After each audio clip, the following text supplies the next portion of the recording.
urashobora kwibaza yuko Yesu Kristo ari umuntu ataca amaze, umubeshi, canke naho ukizera ko ari Imana. Wisunze uko umwiyumvira, ushobora guhitamwo kumutera ibitugu ukamuheba, canke naho ukamwizera ukamuhereza ubugingo bwawe. Ikiganiro muriko murakurikira ni ikiganiro Nkorako Mwami kigizwe n'inyigisho za Dr. Charles Stanley. Hari ibintu byinshi mu buzima bw'abantu byemega uko bimeze ntibihinduke. Uturorero tubiri twovuga kuri ivyo ni nk'ubumenyi bw'ibidukikije canke ubwerekeye ibihano. Ivyo ntibihinduka aho wowe uri hose canke mu gihe ico ari cyo cyose. Ubwo bumenyi abantu barabwakira neza, ariko bakanka kwemera ivy'impwemu. Uyu munsi Dr. Charles Stanley atuganirira ivyerekeye inyigisho za Kristo ku vy'agakiza. Yesu yaravuze ko ari we nzira imwe gusa ija mu ijuru, ariko ku bantu benshi iryo jambo ryabaye igishitsi co gutsitarako. Usanga bizera Imana, ariko badashobora kwemera ko Yesu ari we nzira wenyene yobashikana ku Mana. Biyumvira ngo mbega n'ayandi madini yose sayo kudushikana ku Mana. Umviriza ico Dr. Stanley avuga kuri bene ivyo vyiyumviro, maze akerekana yuko Kristo Yesu ari we nzira imwe gusa ija mu ijuru.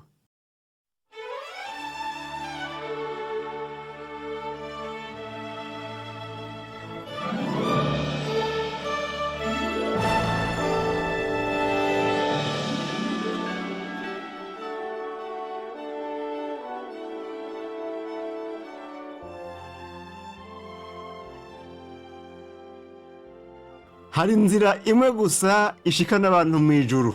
Ariko woshobora kumbaza uti mbega none iyo nzira wowe uramaze kuyicamwo? Nta tundi tuyira tw'iruhande, nta turengero, eka nta n'icanzo. Hari inzira imwe gusa.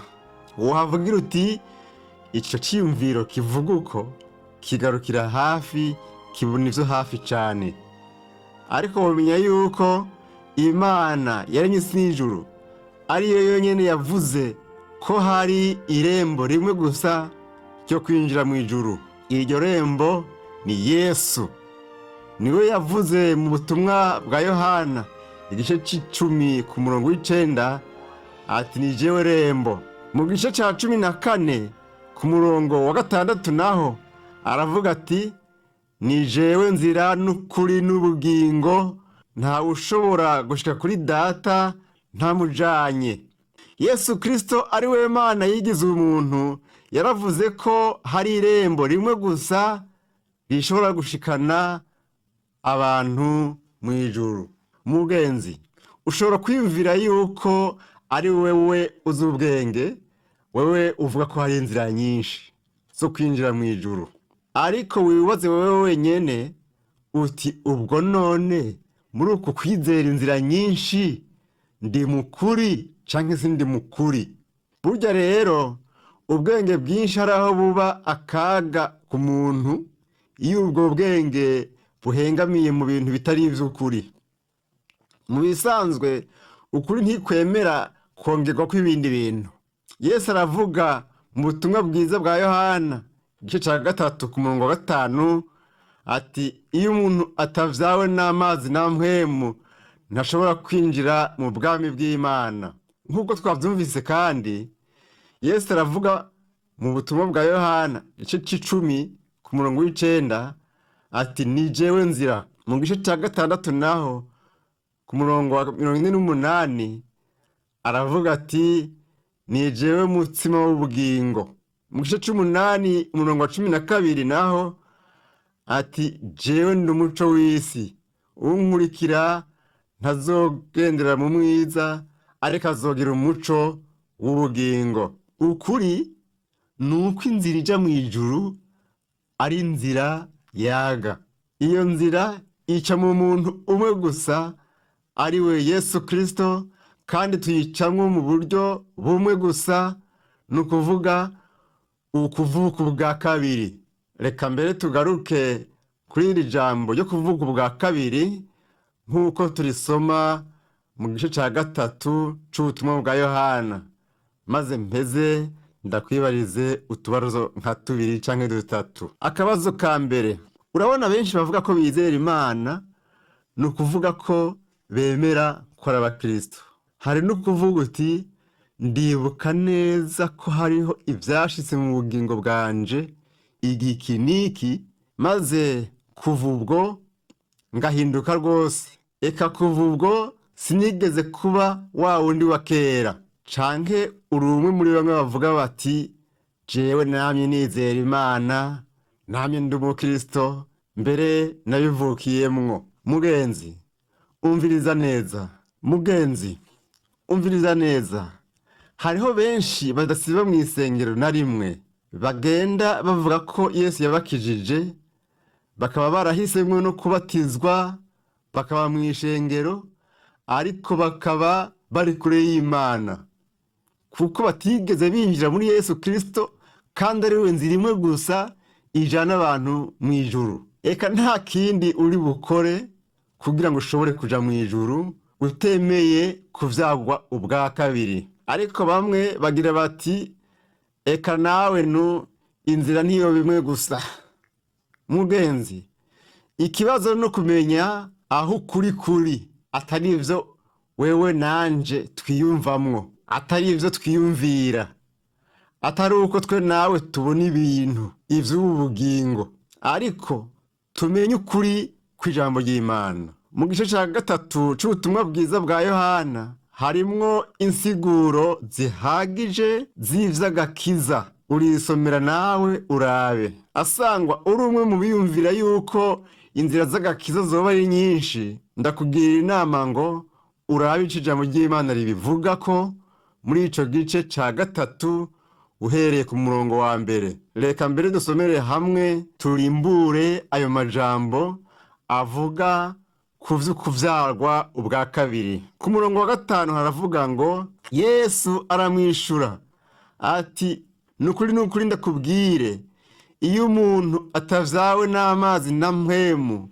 ntashobora kwinjira mu bwami bw'Imana. Umurongo wa 6 ikivyawe n'umubiri naco ni umubiri, ikivyawe n'impwemu naco ni impwemu. Twumve neza rero ico Yesu yavuze hajya ku murongo w'indwi. Ntutangazwe nuko nkubwiye nti ngo murakwiye kuvyagwa ubwa kabiri. Ni ukuvuga ngo asanga ugomba kuzoja mu ijuru uri umufarisayo, uri umwigisha, uri umuntu mwiza w'umugororotsi, ukurikiza imigenzo yose, ivyo wokora vyose, utemeye kuvyagwa ubwa kabiri, iryo juru ntuzoribona. Reka twongere twihweze ico Yesu yagomvye kuvuga iki gihe yavuga ati iyo umuntu atavyawe ubwa kabiri. Igihe cyo kuvuka ubwa kabiri rero ni igihe c'intibagiranwa mu kubaho k'umuntu, ariko ashobora guca mu bintu bitandukanye bimushikira kuva ico gihe. Kugira ngo rivuke ubwa kabiri, wemera ko uri umunyavyaha, ukizera ko Yesu yagupfiriye abambwe ku musaraba ngo agukure muri ivyo vyaha, ukavyatura, ukavyihana, wumva ko ukeneye Kristo kugira ngo ubiharirwe, maze ukamwakira mu bugingo bwawe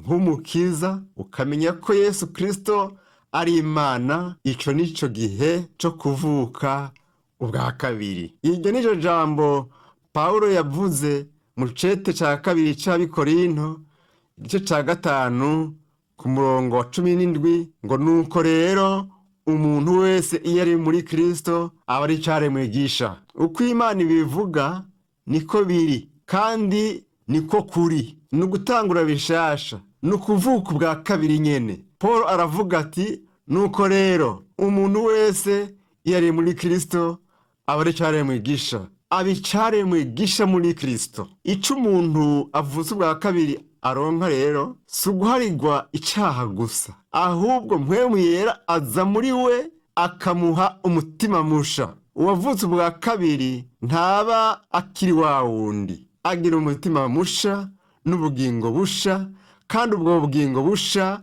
ni umwami Yesu Kristo. Uwo mutima musha nawo ni mpwemu yera aba muri we akaguma muri we. Umuntu amaze kuvuka ubwa kabiri rero aba afise ubugingo bushasha, mpwemu yera aba muri we, Kristo niwe bugingo bwiwe. Hari inzira imwe gusa rero ija mu ijuru, kandi ni irembo rimwe gusa. None kubera iki Yesu yavuze ati mukwiye kuvuka ubwa kabiri? Muri bwa butumwa bwa Yohana 3 umurongo wa 5 dusoma ngo iyo umuntu atavyawe n'amazi na mpwemu ntashobora kwinjira mu bwami bw'Imana. Mbega ayo majambo avuga iki? Yoba yagombye kuvuga ivyo kubatizwa? Oya namba. Ndazi ko hari bamwe bigisha yuko utabatijwe atazokwinjira mu bwami bw'Imana. Reka twumve ico Yesu avuga ngaha. Twokwibuka yuko ngaha yariko arabwira umufarisayo yari afise imigenzo myinshi ategerezwa gucamwo. Hariho n'imigenzo myinshi ijanye n'ivyo guhumanurwa. Guhumanurwa n'amazi konyene ntiguhagije, bikenewe ko umuntu ahumanurwa akezwa na mpwemu yera. Bitaye ko uguharirwa ivyaha konyene ntiguhagije. Ikitugira abana b'Imana bashitse nuko mpwemu yera aza akaba muri twebwe.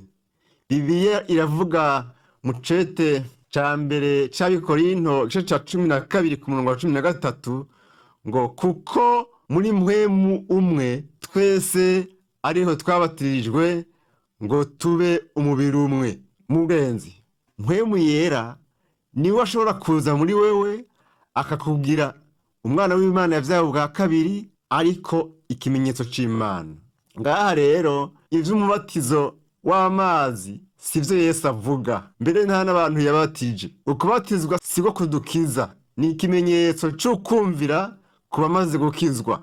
Ukubatizwa rero ni intambuko y'abamaze kwizera ko Kristo ari Imana yigize umuntu, maze bakamwakira mu bugingo bwabo nk'umukiza, aribo bemeye guhinduka bakaba bashasha, bakaba abana b'Imana. Bibiliya ivuga ko baba bahambanywe na Kristo bakazukana nawe ari bashasha. Nico gituma twizera yuko kubatizwa mu mazi menshi ari bwo buryo bwonyene bwemewe bwo muri Bibiliya bwerekana ico Yesu yavuze. Ni ukuvuga gupfa ku bugingo bwacu bwa kera, tugahambanwa nawe, tukazukana nawe, kandi tukagendana nawe turi bashasha.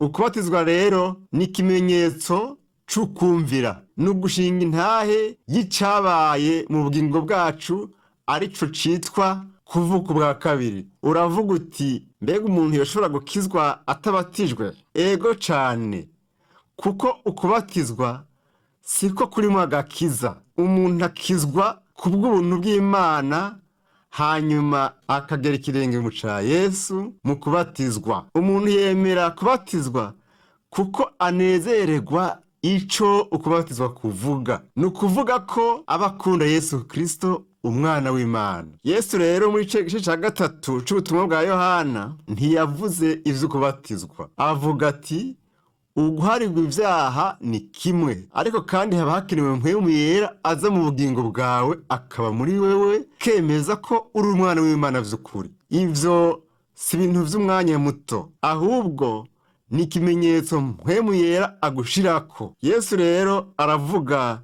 ko ari ngombwa kuvuka ubwa kabiri. Igituma ari ngombwa, ubwa mbere nuko umuntu ataravuka ubwa kabiri atabugingo aba araronka ku Mana. Abasa n'uwuhumye ngo ntabone ivy'Imana, ntayikunda, ntashobora kuvugana nayo, ntari kumwe nayo, ahubwo yitwa umwansi wayo. Kandi ivyo nta muntu abihindura. Ivyo bihindurwa n'Imana gusa, yo yitanga umutima musha ku bantu. Iyo ni ingabire y'Imana, yoyo itanga mpwemu yera. Ingabire y'Imana ihabwa abo bose bemera kuyakira. Kugira ngo umuntu ahabwe mpwemu yera nk'ingabire, ategerezwa kubanza agahinduka ahinduwe na Yesu. Ica kabiri gituma biba ngombwa kuvuka ubwa kabiri ni uko Imana igomba kugira ubucuti natwe. Ubwo bucuti ntibushobora kuhaba tudahindutse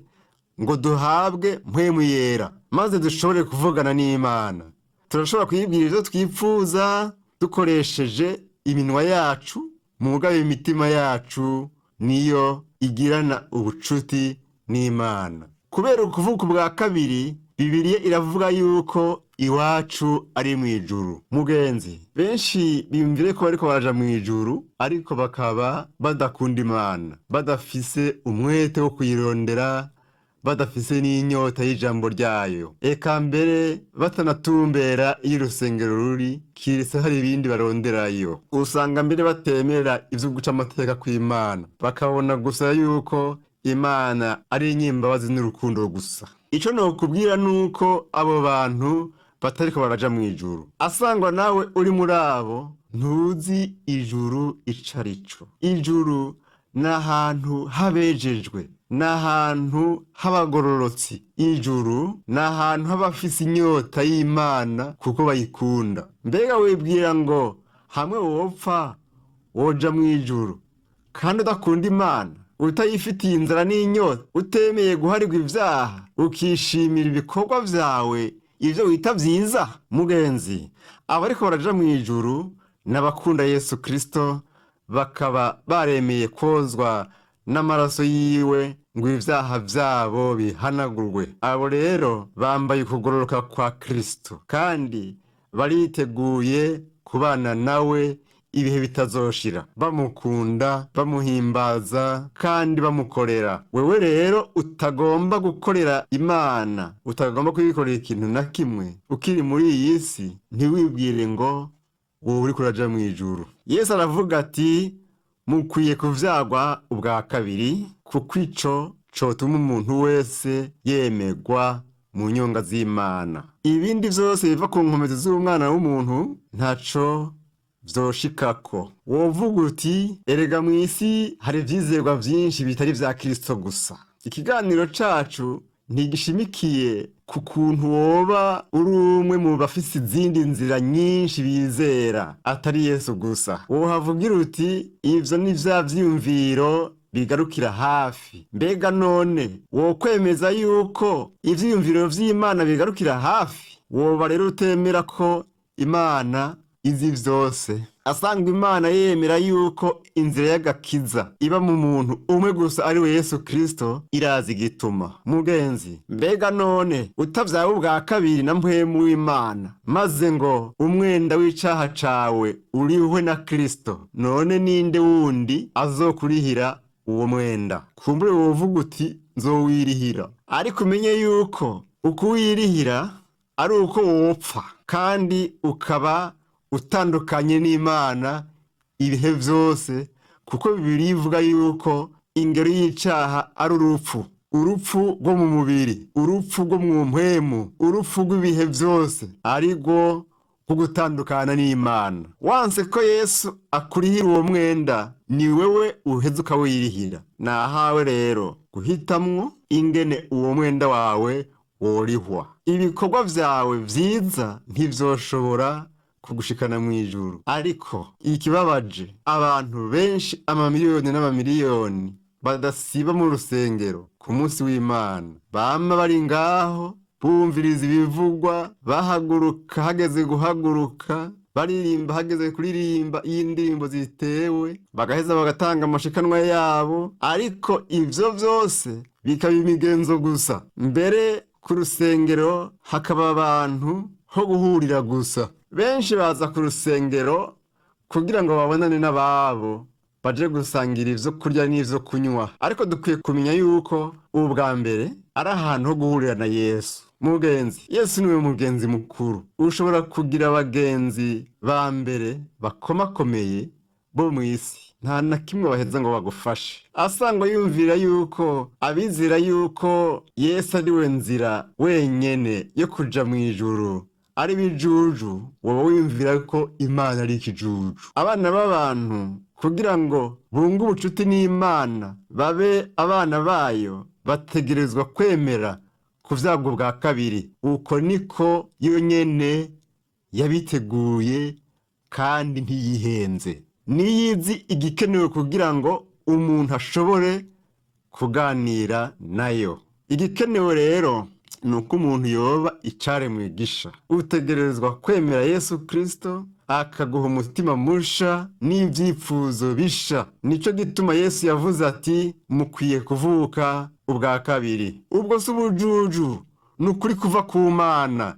Yesu aravuga mu butumwa bwa Matayo igice c'indwi ku murongo wa 14 ati ariko irembo rifunganye n'inzira ntoya nivyo bijana mu bugingo, kandi abahabona ni bake. None abo ni bande? Ni barya bitandukanye n'ubwibone, urusaku, ukwikunda n'ukwiyemera, bakamenya yuko batokwikiza icaha, bakizera ko Yesu Kristo yapfiriye ku musaraba kubw'icaha cabo, maze bakamwakira nk'umukiza mu bugingo bwabo. Nta yindi nzira rero iriho yo kuja mu ijuru atari iyo gusa. Naho wosoma kuva mu gitabo c'itanguriro kugeza mu vyahishuriwe Yohana, iyi nzira ni ukwizera umwami Yesu Kristo gusa.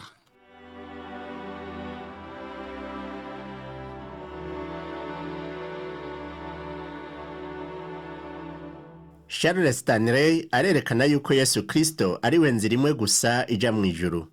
Kumbure wowe utizera Kristo ngo wizere igikorwa yakoreye ku musaraba, nuze kwa Yesu, naho utorinda kuvuga menshi, umuhereze umutima wawe, umwakire mu bugingo bwawe, wizere ko aguharira ibyaha byawe. Aho rero niwakira agakiza kabonerwa muri Kristo Yesu, uzoba wemeye guca muri rya rembo rimwe gusa rija mu ijuru kwa Data, aho uzobana nawe ibihe bitazoshira. Hari benshi biyumvira yuko boshobora gushika ku Mana biciye mu nzira iyo ariyo yose bagomvye ijanye n'ivyo bizera bitandukanye. Eka nta yindi nzira ishika kwa Data mu ijuru nk'uko Yesu yabivuze muri bwa butumwa bwiza uko bwanditswe na Yohana mu gice ca 14 umurongo wa 6, aho avuga ngo ni jewe nzira n'ukuri n'ubugingo, ntawe ushika kuri Data ntamujanye. Twongere dusome no mu butumwa bwiza uko bwanditswe na Matayo igice c'indwi imirongo ya 13 n'iya 14, aho avuga ngo muce mu irembo ripfunganye, kuko irembo ryagutse n'inzira y'igihamo ari byo bijana abantu mu mahonero, kandi abahaca ni benshi. Ariko irembo ripfunganye n'inzira ntoya niryo rija mu bugingo, kandi abahaca ni bake. Mugenzi, urimbure neza amajambo y'umwami Yesu Kristo, maze uhitemo irembo ripfunganye uyu munsi.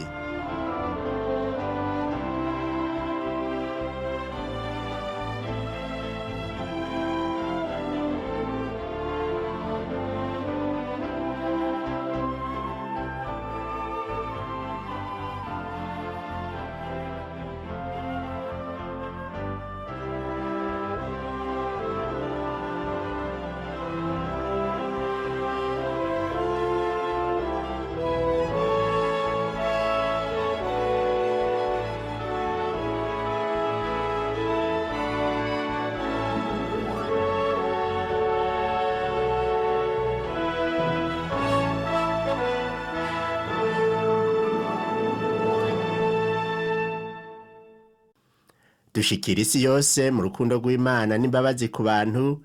Inyigisho za Dr. Charles Stanley mukaba muzishikirizwa mu kiganiro Nkorako Mwami. Nshuti mugenzi, turizera ko kino kiganiro caguhimbaye. Ucumviriza ku misi ya kabiri isaha 11:30 z'agatondo no kwa gatandatu isaha 3:30 z'ijoro. Ukaba wifuza gushigikira kino kiganiro canke kuronka zino nyigisho canke kutubwira ingene ugenda ufashwa nazo, bariza mwishirahamwe Transworld Radio hano mu gisagara ca Bujumbura, ibarabara ryitiriwe Ubufaransa, hambavu y'ishengero Anglikane ariryo Katedrale Sainte Trinité, canke udutelefone kuri 22 24 26 57 canke 79 741 993.